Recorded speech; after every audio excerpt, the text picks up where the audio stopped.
শোলে সিনেমার মতন হয়ে গেছিলাম। সূর্যটা কি সুন্দর জলে পড়ছে, অসাধারণ লাগছে আর ঝিকমিক ঝিকমিক করছে। তোমরাও পারলে এখানে আসতে পারো ফ্যামিলি নিয়ে। 2080টা প্যানেল, ন্যাচারাল গ্যাস বলুন বা কোল যেটা। ঘড়িতে এখন বাজে 2টো। আজকের আমি রাহুল আর সাথে আছে আর একটা বন্ধু ফ্রেন্ড, তার নাম হচ্ছে শম্ভু। টোটাল 3জনে বেরিয়ে পড়লাম। যেহেতু ইন্ট্রোটা ঠিক মতনভাবে আমি শুরু করতে পারিনি এই কারণে যে আমাদের বেরোনোর কথা ছিল দুপুর 1টার সময়, আর এখন বেজে গেছে 2টো। হঠাৎ প্ল্যান হয়েছে আর হঠাৎ আমরা বেরিয়ে পড়েছি। কোথায় যাচ্ছি না, ইকো পার্ক। বাড়ি থেকে রুবি হয়ে ঘুরে যাওয়ার থেকে মানে এই বাড়ি থেকে বেরিয়ে সোজা এই রোডটা যে যাচ্ছে হেরিটেজ হয়ে সোজা যে কি বলবো বাসন্তী হাইওয়েতে কানেক্ট করছে, যেটা চৌবাগা, মানে ছোটোবেলায় ওই স্কুলে এই চৌবাগা স্কুলেই পড়তাম। আর এই রোডটাই ওখানে গিয়ে কানেক্ট করছে। ওখান থেকে আমরা বাঁদিক নিয়ে নেবো, আর বাঁদিক নিয়ে সোজা আমরা সায়েন্স সিটি হয়ে ওখান থেকে সোজা বেরিয়ে যাবো ইকো পার্ক, মানে নিউ টাউনের দিকে। আগের ভিডিওতে দেখেছো আমি আর রাহুল গিয়েছিলাম, তো আমাদের প্ল্যান ছিল আবার সেই তারদার ওই দিকেই যাওয়ার, কিন্তু সেটা চেঞ্জ করে হঠাৎ কি মনে হলো যে আমরা যাব এখন ইকো পার্কে। আর এই হচ্ছে আমরা কানেক্ট করছি বাসন্তী হাইওয়ে, আর এখান থেকে আমরা বাঁদিক নিয়ে নেবো। চৌবাগা থেকে বাঁদিকে যে আমরা যাচ্ছি এটা সোজা চলে যাচ্ছে সায়েন্স সিটির দিকে, তপসিয়ার দিকে। আর ডান দিকে যেটা চলে যাচ্ছে সেটা সোজা একদম ঘটকপুকুর, বানতলা, বামুনঘাটা, ঘটকপুকুর হয়ে মালঞ্চ সোজা একদম চুনোখালি, গোদখালি হয়ে ঝড়খালি হয়ে চলে যাচ্ছে ওইদিকে। রাস্তাটা দেখো, সিঙ্গেল লেন কিন্তু অসাধারণ, পুরো একদম স্মুথ। আর দুদিকে পুরো চাষ, এইদিকে চাষ, এইদিকে চাষ, আর ডান দিকে আমার রয়েছে ধাপা।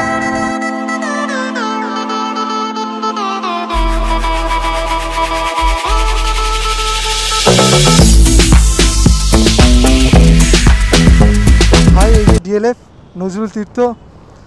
আর এই দেখো ডান দিকে দেখো, এই জন্য আমরা সার্ভিস রোডটা নিয়ে নিলাম। ডান দিকে জ্যাম দেখেছো, মারাত্মক। তো কথাটা হচ্ছে এটাই যে শম্ভু গেছে এই ডান দিকে, যেহেতু এত জ্যাম ছিল আমরা বাঁ দিকে ঢুকে গেছি। অ্যাকচুয়ালি বাঁ দিকে ঢোকার কথা নয়, ঢুকে গেছি, আর কি করব। এ ভাই, শোলে সিনেমার মতন হয়ে গেছিলাম। তুই ডান দিকে চলে গেছি, আমরা বাঁ দিকে। আমি আর রাহুল নিয়ে নিয়েছিলাম তোমার সার্ভিস রোডটা, যেহেতু ডান দিকে বাইপাসের রোডটা, মানে এই রোডটা পুরো জ্যাম ছিল, তাই জন্য আমরা বাঁ দিক নিয়ে আমরা বেরিয়ে এলাম। আর এই দেখো দৃশ্য দেখো, অসাধারণ। পুরো চারিদিকে কি সুন্দরভাবে বাড়ি, আর এই যে কালারটা, আর এই যে গ্রিলগুলো, গ্রিলে যে কি সুন্দর সুন্দর পেন্ট করানো আছে, মানে পেন্টিং করানো আছে। আর এই যে গ্রিনারি, আর সামনে রয়েছে আমার সামনেই একদম রয়েছে বিশ্ব বাংলা গেট। এই হচ্ছে বিশ্ব বাংলা গেট। আমরা এই বিশ্ব বাংলা গেট থেকে বাঁ দিকে চলে যাব।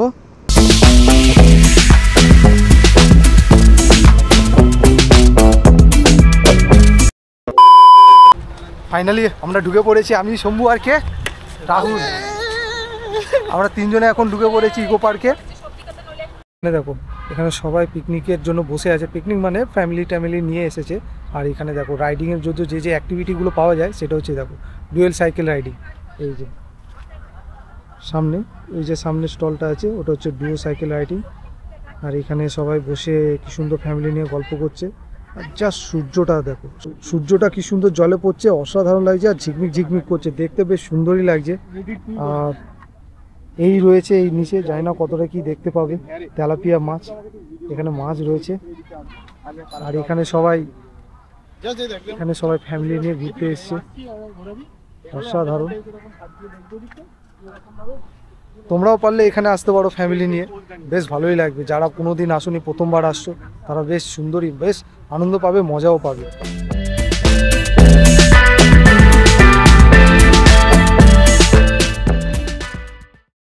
এই যে আমরা চলে এসেছি সোলার ডোম।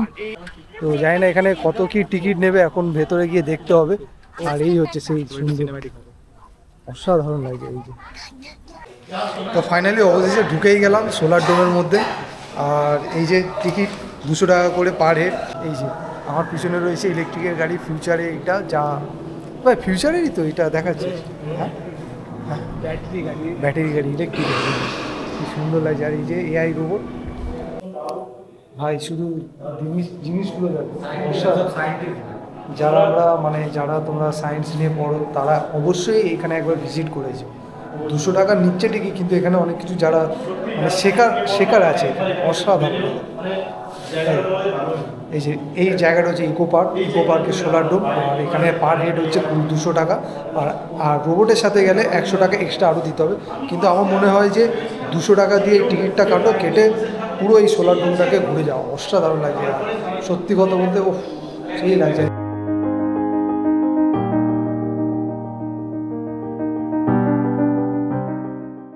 তো আমি এই ভাইয়ের সাথে এইখানে সোলার প্যানেলের মধ্যে মানে এই ডোমটার মধ্যে দেখা হয়ে গেল। তো ভাইয়ের নাম কি তোমার? স্বস্তিক দাস। তো ভাইয়ের নাম স্বস্তিক দাস। তো খুবই ভালো লাগলো, যেহেতু আমার বিশেষ করে আমার তো এইসব বিষয়ে অতটা নলেজ নেই। তো ভাইয়ের নিজের একটা ইউটিউব চ্যানেল আছে, তাই তোমার ইউটিউব চ্যানেল নাম টেক প্রোব। টেক প্রোব না প্রোব। প্রোব। তো ভাই যেহেতু এই জন্য এসে, তো যেহেতু টেকনিক্যালের বিষয়ে জানে, তো আমি ভাইয়ের কাছে কিছুটা মানে শিখে নেবো। অ্যাকচুয়ালি হ্যাঁ, আমাদের মানে এখন মানে বেশিরভাগ আমাদের যে পাওয়ারটা তৈরি হয়, আমরা সাধারণত বাড়িতে যে ইলেকট্রিসিটি ইউজ করি বা বেশিরভাগটা তৈরি হয় তাপবিদ্যুৎ থেকে। হ্যাঁ, তো তাপবিদ্যুৎ যেটা আর কি আমাদের ফুয়েল যেটা আছে, মানে ন্যাচারাল গ্যাস বলুন বা কোল যেটা, সেটা তো একটা লিমিটেড তো ভান্ডারটা। হ্যাঁ, limited। এবার দিন দিন ওটা কি হচ্ছে, তাপবিদ্যুতের কারণে ওটা ইউজ হচ্ছে, তো ইউজ হতে হতে দিন দিন ওটার ভান্ডারটা ফুরিয়ে আসছে। কিন্তু কিন্তু আমরা নয়, আমাদের চলে যাবে, বা আপনাদের জেনারেশন চলে যাবে, আমাদের জেনারেশন চলে যাবে। আমাদের জেনারেশন একটু হয়তো কষ্ট করে হলেও চলে যাবে, কিন্তু আমাদের পরবর্তী যে জেনারেশনটা তাদের কী হবে, তাদের কথাটা আমাদের সবসময় মাথায় রাখতে হবে। তো সেটার জন্য এমন একটা কিছু রাস্তা খুঁজতে হবে যেটা হচ্ছে মানে কখনো শেষ হবে না, যেখান থেকে আমরা পাওয়ার জেনারেট করতে পারবো, এবং সেটার মানে উৎস যেটা, সোর্স যেটা, সেটা কখনো শেষ হবে না। সেইভাবেই হচ্ছে সোলার এনার্জি, টাইডাল এনার্জি, এগুলো সব যেটা মানে সানলাইট সবসময় পৃথিবীতে আসতে থাকবে, আগামী 500 কোটি বছর পর্যন্ত আসতে থাকবে। তো এতদিন এই যে সময়টা চলবে, এতে আমরা আগামী 500 মানে আমরা যদি সোলার সিস্টেম যেটা, সোলার লাইট যেটা, ওটা যদি আমরা নিতে পারি, তাহলে আগামী 500 বছর পর্যন্ত আমরা ইলেকট্রিসিটি জেনারেট করতে পারবো। তো সত্যি কথা বলতে ভাই যেটা বললো সত্যি, এটা একদম পুরো ন্যাচারাল। এখানে কটা প্যানেল বসানো আছে? এখানে 2080টা 2080টা প্যানেল দিয়ে এটাকে তৈরি করা হয়েছে, এই সোলার ডোমটা। ভাবা যায় সত্যি, মানে কতদিন লেগেছে? 2-3 বছর তো লেগেছে, 3 বছর সামথিং এটাকে করতে। প্রায় লেগেছে। মানে সিস্টেমটা যে এখানে করেছে। আচ্ছা ভাই, এইটা বলো, এটা কি আমি শুনছিলাম এশিয়ার প্রথম না দ্বিতীয় এরকম কিছু, এই সোলার ডোমটা? হ্যাঁ হ্যাঁ, এটা কি এশিয়ার কি প্রথম না দ্বিতীয়? এশিয়ার সম্ভবত দ্বিতীয়, আর ভারতবর্ষে প্রথমবার। এটা ভারতবর্ষে এবং শুধুমাত্র মানে পশ্চিমবঙ্গে এবং ভারতবর্ষে এটা প্রথমবার। এবং এই যে লাইটগুলো আপনারা দেখছেন বা যে স্ক্রিনগুলো চলছে, থিয়েটার আছে, সব কিছুই হচ্ছে কিন্তু বাইরে যে সোলার প্যানেলগুলো লাগানো আছে, 2080খানা সোলার প্যানেল লাগানো আছে, সেখান থেকে যে ইলেকট্রিসিটিটা জেনারেট হচ্ছে, সেগুলো দিয়ে কিন্তু এগুলো চলছে। সো এখানে কোনো থার্মাল এনার্জি ইউজ করা হয়নি, মানে থার্মাল এনার্জি না, পুরোটাই সোলার এনার্জিতে চলছে। তো এটা একটা নতুন একদম ইনিশিয়েটিভ বলতে পারবো। খুবই ভালো লাগলো এখানে এসে, আর দাদার সাথে আলাপে খুবই ভালো লাগলো। 75 years later. তো এই মুহূর্তে আমি রয়েছি মানে সোলার ডোমের মধ্যে। সামথিং এটা 1st কি 2nd ফ্লোর হবে, যেহেতু এটা ঘুরে ঘুরে উঠছি।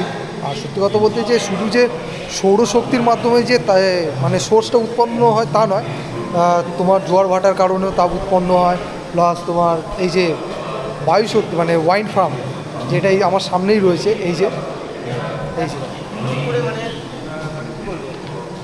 মডেল করে স্ট্রাকচার করে ওয়াইন্ড ফার্ম মানে হচ্ছে হাওয়ার মাধ্যমে যে বিদ্যুৎ উৎপন্ন হয়, সেটাও এখানে স্ট্রাকচারটা করা আছে, যে কীভাবে যে মানে উৎপন্ন হয়, মানে হাওয়াকে কাজে লাগিয়ে কীভাবে যে বিদ্যুৎকে উৎপন্ন করা যায়, সেটাও এখানে স্ট্রাকচারটা দেওয়া আছে। এই যে ওয়াইন্ড এরিয়া আছে, এখানে পাখা মতন করা আছে, এর হাওয়া এর মধ্যে লেগে মানে হাওয়ার সাহায্যে এটা ঘুরে এখান থেকে বিদ্যুৎ উৎপন্ন হয়, এখান থেকে চলে আসে এই প্যানেলের মাধ্যমে দিয়ে এখান থেকে গিয়ে এই যে বিদ্যুৎগুলো প্রায় প্রত্যেক বাড়িতে গিয়ে মানে সাপ্লাই করা হয়। আর সত্যি কথা বলতে আগামী যে বছরগুলো আসছে আমাদের বিশেষ করে এগুলো খুবই দরকার, সত্যি কথা বলতে খুবই দরকার। কারণ জানি না কতদিন এই যে পেট্রোল ডিজেল এগুলো থাকবে, কারণ এগুলো তো প্রাকৃতিক উৎস, কখন কীভাবে শেষ হয়ে যাবে সেটা তো আমরা নিজেও জানি না।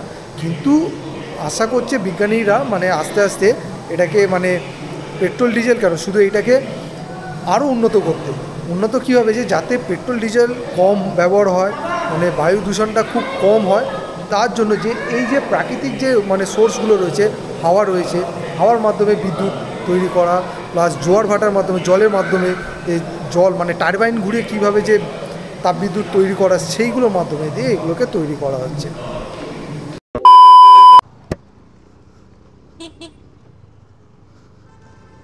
তো ফাইনালি বেরিয়ে পড়লাম ইকো পার্ক থেকে। অনেকক্ষণ এখান থেকে যাব, রাহুল মানে আমাদের আজকে ট্রিট দিচ্ছে। এখন আমরা যাচ্ছি সোজা এখন বাড়ির দিকে, বাড়ি না বালিগঞ্জের দিকে, কিছু খাওয়া দাওয়ার জন্য। যেহেতু রাহুল রাহুল ট্রিট দিয়েছে।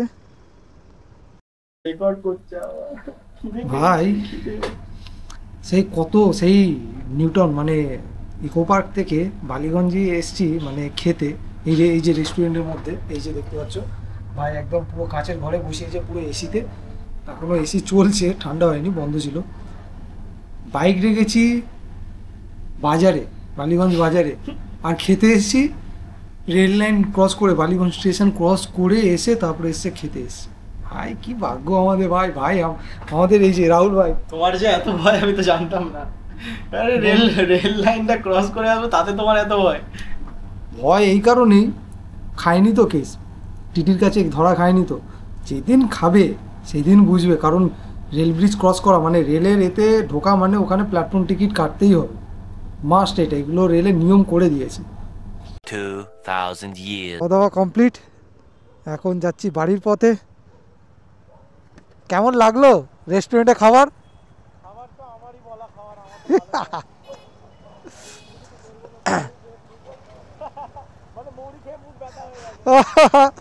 না খাবার ভালো আছে ভাই, না রেস্টুরেন্টে খাবারটা বেশ ভালোই ছিল।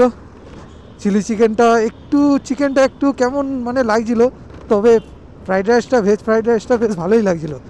খাওয়া দাওয়াটা কমপ্লিট, এখন বেরোচ্ছি, 3 মূর্তি মিলে বাড়ির দিকে রওনা দিয়েছি। প্রায় অনেক রাত হয়ে গেছে, 10:30 বাজে, এখানেই 10:30 বেজে গেছে।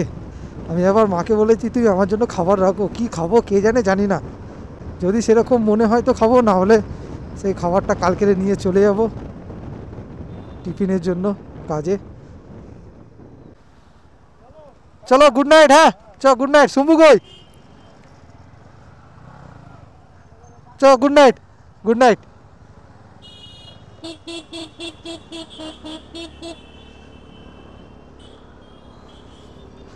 চলো 2 মূর্তিকে মানে রাহুল আর শম্ভুকে গুড নাইট বলে দিয়ে আমিও বাড়ির দিকে চলেই এসেছি, পাড়ার মধ্যে ঢুকেই গেছি। ও চলো আজকের এই ব্লগটা এখানেই শেষ করছি, নাহলে অনেক লম্বা ভিডিও হয়ে যাবে। তো আজকের ব্লগটা এইখানেই শেষ করছি, দেখা হচ্ছে তোমাদের সাথে নেক্সট ব্লগে। ততক্ষণে টাটা, গুড নাইট, ভালো থেকো, সুস্থ থেকো, আর শীতের জন্য ভালো ভালো পোশাক পরো, আর ঠান্ডায় তোমরা সুস্থ থেকো, এটাই কামনা করো। চলো গুড নাইট।